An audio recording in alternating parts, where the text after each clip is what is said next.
बसंत ऋतु के रंगों से रंगा एक बागीचा।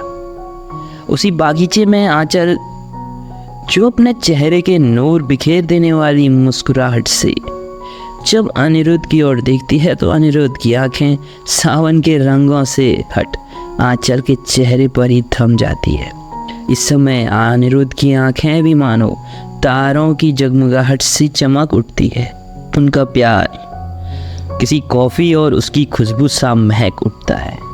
भले ही दो अलग अलग कप थे कॉफ़ी के, पर खुशबू उनकी आज एक हो चुकी थी। लेकिन जीवन में अचानक सैलाब सा आ गया जो बारिश की तरह सब बहा ले गया। उनके प्यार की रक्षा भरोसे की मजबूत छतरी भी न कर सकी। गुस्से में अनिरुद्ध ने उनकी तस्वीर फाड़ दी। उनकी यादें शीशे की तरह बिखर गई। आंचल उसी पार्क की बेंच पर बैठी प्यार की उन गूंजों का इंतजार करती रही जो कभी वापस नहीं आने वाली थी। अनिरुद्ध ने एक खत लिखा, माफ़ी की गुहार भरी, लेकिन यह उनके प्यार की तरह हवा में कहीं खो गया। उनके प्यार का सूरज भी कहीं डूब गया। वो हमेशा के लिए दूर हो गए और अलग अलग रास्तों पर निकल पड़े।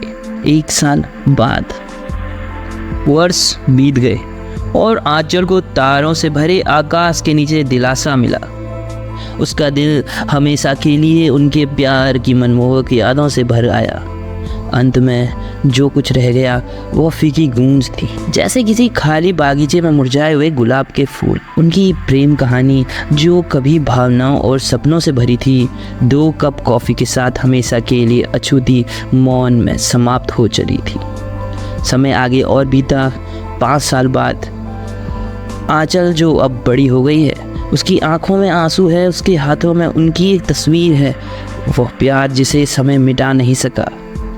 और उस पार्क में जहां वे पहली बार मिले थे, एक टूटा हुआ दिल के आकार का लॉकेट आधा दबा हुआ था, जो उस प्यार का प्रतीक था जो समय की कसौटी पर खरा नहीं उतर सका। फिर भी जो हो सकता था उनकी यादें के रूप में रह गया। वहीं एक भीड़ भरे शहर में अनिरुद्ध अकेला खड़ा था, उसी तस्वीर को घूर रहा था। उसकी आंखों में पछतावा झलक रहा था। उसे अपने दिल टूटने की गहराई का एहसास हो रहा था। लेकिन क्या अगर अब इस कहानी में कोई मोड़ हो, एक काल्पनिक संसार में, एक ऐसी दुनिया जहां माफ करना आम हो।